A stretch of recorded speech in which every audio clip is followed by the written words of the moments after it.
शुरुआत की थी।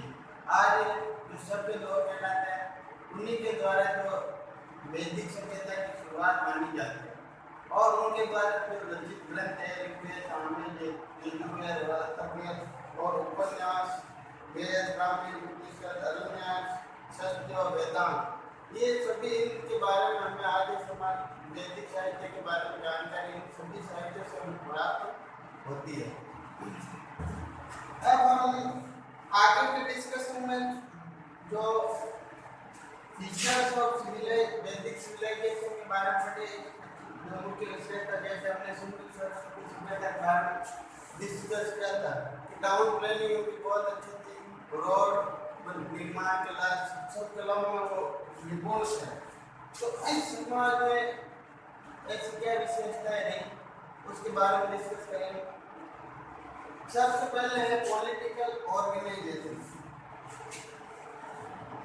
पॉलिटिकल ऑर्गेनाइजेशन एक ऐसा ऑर्गेनाइजेशन है जो समाज को व्यवस्थित रूप में चलाने में सहायक होता है। और उस समय जब वैदिक सभ्यता के बारे में अगर डिस्कस की जाए तो वैदिक सभ्यता में जो परिवार था वही राजनीति का मुख्य केंद्र बिंदु था। परिवार के जो मुख्य बहुत सारे परिवार मिलकर ग्राम बनता था और गांव में परिवार के जो लीडर होते थे, लीडर को गोपा कहा जाता था। क्या कहा जाता था? गोपा या रक्षक या राजन, अलग अलग कैटेगरी में उनके नाम दिए गए। लोगों द्वारा वो राजा चुना जाता था और राजा ही सर्वोच्च पदाधिकारी होता था। उसके अंदर में समिति, सभा और मंत्रण, जो काउंसिल ऑफ मिनिस्टर होते थे, राजा की मदद के लिए सब मिनिस्टर्स हुआ करता था। फिर बाद में जो सिंपल डेमोक्रेसी को छोड़ के मोनार्क सिस्टम को अपना लिया गया। जनपद एस्टेब्लिश हुए इंडिया में और जनपद में कुरु, पांचाल, गांधार, केकया, मगध, काशी, कलिंग, अंग, मगध, लिच्छवी, मलाल, अवंती, कौशल, सिरी, ये जो मुख्य जनपद है, इन जनपदों में बांटा गया। इनके अलग अलग राजा हुए और वो अपने अपने पर शासन करने लगे। तो मुख्य जो इकाई थी वो राजा में केंद्र थी और राजा के अंदर मंत्रिमंडल है, वो मंत्रिमंडल ही राजा के एडवाइजर के रूप में कार्य करता था। अब हम डिस्कस करेंगे सोशल सिस्टम में। तो सोशल सिस्टम में पहले वर्क सिस्टम, फिर फैमिली, फिर आश्रम and ritual, food and dress and entertainment, economic life में एग्रीकल्चर और एनिमल हस्बेंड्री के बारे में डिस्कस करेंगे और इंडस्ट्री और ट्रेड के बारे में भी डिस्कस इकोनॉमिक लाइफ में करेंगे। फिर रिलीजियस लाइफ, इसके बारे में हम डिस्कस करेंगे और ये जो सभ्यता का जो लास्ट है ये रिलीजियस लाइफ। उसके बाद मेसोपोटामिया सभ्यता आएगी। तो अब हम सोशल लाइफ के बारे में डिस्कस करें तो सोशल लाइफ में वन सिस्टम था। वन सिस्टम जो हमारी सोसाइटी में शुरुआत से मौजूद था, 4 वर्णों में बांटा गया, ब्राह्मण, क्षत्रिय, वैश्य और शूद्र। ये 4 वर्ण थे, चारों में समाज को बांटा गया। अब ब्राह्मण का अपने अपने अलग कर्म होते हैं, क्षत्रिय के अलग कर्म होते हैं। क्षत्रिय में से ही राजा होता है। ब्राह्मण का कार्य पूजा पाठ अनुष्ठान और राजा के एडवाइजर के रूप में होता था। और अन्य जो क्षत्रिय वंश के राजा हुआ करते थे वो शासन किया करते थे। और वैश्य और शूद्र अपने अपने स्तर पर वैश्य, छोटी दुकानदार या अन्य जो कार्य है वो क्या करते थे, वो शुद्ध सबसे जो नीचा पद होता था, इनके साथ भेदभाव भी किया जाता था। तो इस तरह से 4 वर्गों में बांटा गया और वो भी उनके कर्मों के हिसाब से, मतलब जैसे जो कर्म करता है उसके हिसाब से उसको, उसके प्रोफेशन के हिसाब से उसको बांट दिया गया था। जो शुरुआती कौम थी इस वन सिस्टम की, वो बहुत अच्छी थी। लोग व्यवस्थित अपने अपने स्तर पर काम किया करते थे। जो गरीब वर्ग था, वो शूद्र वर्ग जो था, वो भी अपने अपने स्तर पर समर्थ थे, अपने कार्य में वो निपुणता से कार्य करते थे। लेबर और कर्म के हिसाब से इसको कैटेगरी दी गई है। लेबर इस प्रकार से लेबरों का मतलब काम के आधार पर वर्गों का वितरण किया गया है। ब्राह्मण का वर्ग मैंने बता दिया कि एडवाइजर के रूप में सर्वोच्च पद ब्राह्मण का पद होता था। फिर क्षत्रिय जो राजा होते थे उनका पद सर्वोच्च भी हम कह सकते हैं कि उनका पद भी सर्वोच्च है, क्षत्रिय राजा है, पर एडवाइजर वो ब्राह्मण के रूप में होते थे। वैश्य वैश्य बनियों में आते जो मतलब छोटे दुकानदार या बिजनेसमैन होते थे वो वैश्य में आते थे। और शूद्र जो दास सिस्टम की जो शुरुआत की दास होते थे जो राजा के अंदर मतलब महलों में नौकर का कार्य किया करते थे। ये फॉर्म शुरुआत में बहुत अच्छी चल रही थी। फैमिली सिस्टम में देखें तो पहले जॉइंट फैमिली का सिस्टम था। सोसाइटी जो एक यूनिट में बांटी गई थी, फैमिली जो यूनिट बनती थी उसमें, और जॉइंट फैमिली जो प्रोमिनेंट थी। और जो एल्डेस्ट व्यक्ति होता था वो पूरे परिवार को चलाने का कार्य उसका होता था, उसको गृहपति कहते थे। महिलाओं की स्थिति भी बहुत अच्छी थी उस काल में, पर्दा नहीं थी, वेयर सिस्टम नहीं था, और जो शादी होती थी वो एग्रीमेंट के थ्रू होती थी। रिलीजियस रिचुअल पूरे अपनाए जाते थे। जैसे स्वयंवर जो होता था, स्वयंवर में एक टास्क दे दिया जाता था, उस टास्क को पूरा करने वाले व्यक्ति से इसका विवाह होता था। तो ये सब पूरे मतलब देखे जाते थे जो भी है।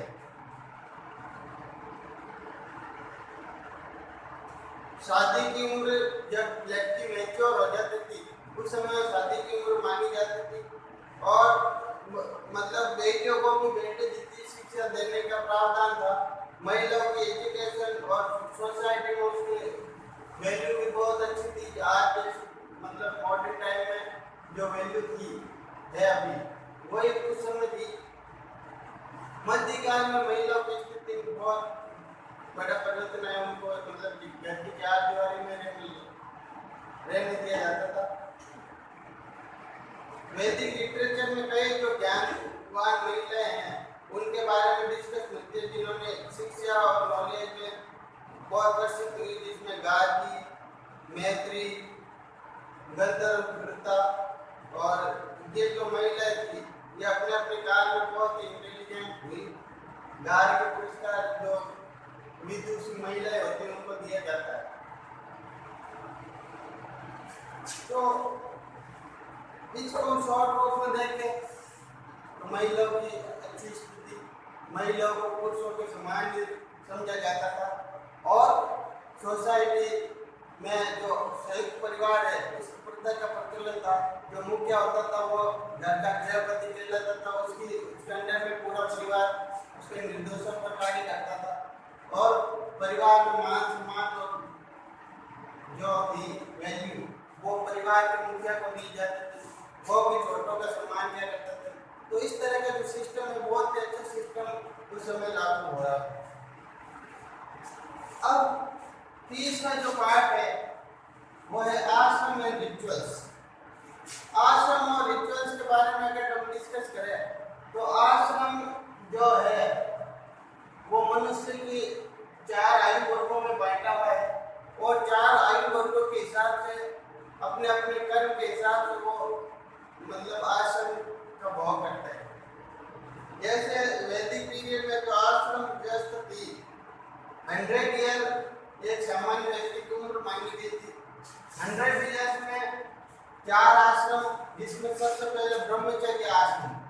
ब्रह्मचर्य आश्रम में जो एक मनुष्य के जन्म से लेके और 25 ईयर्स आयु वर्ष 1 to 25 ईयर्स ये ब्रह्मचर्य। फिर 26 से 50 ये ब्रह्मचर्य के बाद आता है गृहस्थ आश्रम। गृहस्थ आश्रम में परिवार के जो शादी वगैरह जो समारोह है वो होते हैं और व्यक्ति गृहस्थ आश्रम का भाव करता है। वो भी 26 से 50 ईयर्स की एज तक। फिर 51 से 75 ये उम्र होती है वानप्रस्थ आश्रम, यानी वन में जाके तपस्या करना, तपस्या करके संन्यास को प्राप्त होने का प्रयास करना। और जो चौथा पार्ट है वो है 76 से 100 इयर्स, जो है संन्यास आश्रम। ये संन्यास आश्रम में जो वानप्रस्थ आश्रम में वन में जाके आपने मतलब जीव जंतुओं की सेवा की या आराधना की ईश्वर की, उसका फल आपको संन्यास आश्रम में मिलता है। तो इस प्रकार से 4 आश्रम में बांटा गया है और लाइफ को एक व्यवस्थित तरीके से मैनेजमेंट तरीके से कैसे जीना है उसके बारे में पहली बार डिस्कस की थी, जो वैदिक सभ्यता में ही की गई थी। मतलब पूरे आयु वर्ग के लोगों को जो मिनिमम मैक्सिमम एज है वो 100 ईयर मानी गई और 100 ईयर के हिसाब से उसको वेल मैनेज तरीके से 4 वर्गों में बांट के उसको किस प्रकार के कर्म करने हैं जिससे हमें लास्ट में मोक्ष की प्राप्ति हो, इस उद्देश्य से ये 4 वर्गों में बांटा गया है।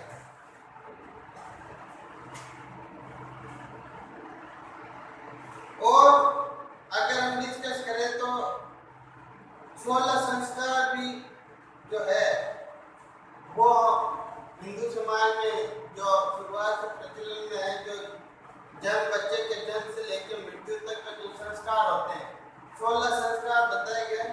उन 16 संस्कारों के बीच में सब जो इम्पोर्टेंट संस्कार है वो पुष्पन संस्कार, अन्नप्राशन, मुंडन, नामकरण, विद्यार्जन, विवाह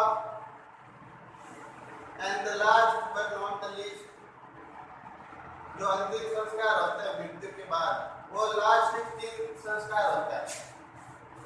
उसमें जो मुंडन संस्कार अलग अलग फेज में अलग अलग जो संस्कार है उनको अपनाया गया है।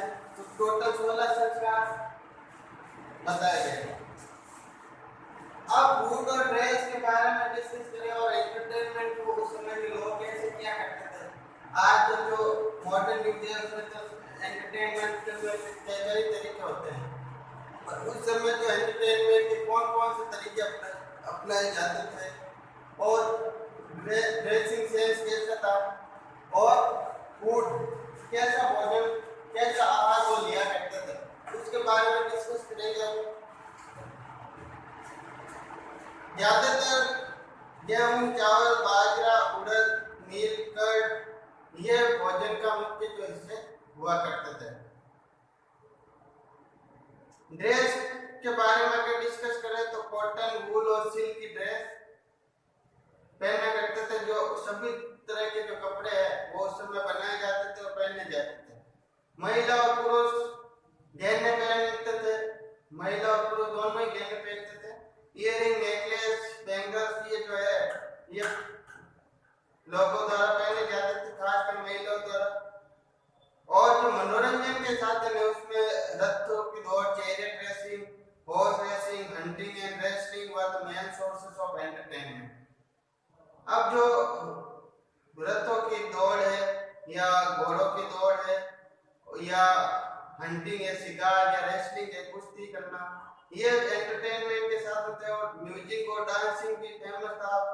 वीणा, बांसुरी और जुंजा, मृदंग ये जो फेमस म्यूजिकल इंस्ट्रूमेंट है वो यूज किए जाते हैं। तो इस प्रकार से हम सोशल लाइफ में जो सभी पार्ट है उस पार्ट के बारे में हमने डिस्कस की।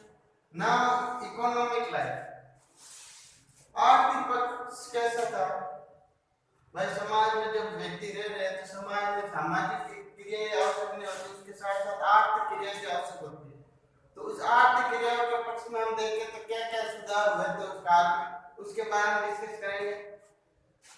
आर्थिक सुधार में जो एग्रीकल्चर और एनिमल हस्बेंड्री जो मुख्य व्यवसाय उस समय यही था, कृषि करना और पशुपालन। मेन सोर्सेस ऑफ लाइवलीहुड है वो है एग्रीकल्चर और एनिमल हस्बेंड्री और लोकल क्राफ्ट और ट्रेड और कॉमर्स ये सब व्यापार भी होता था। लोकल क्राफ्टमैन भी थे जो अपने अपने स्तर पर काम किया करते थे।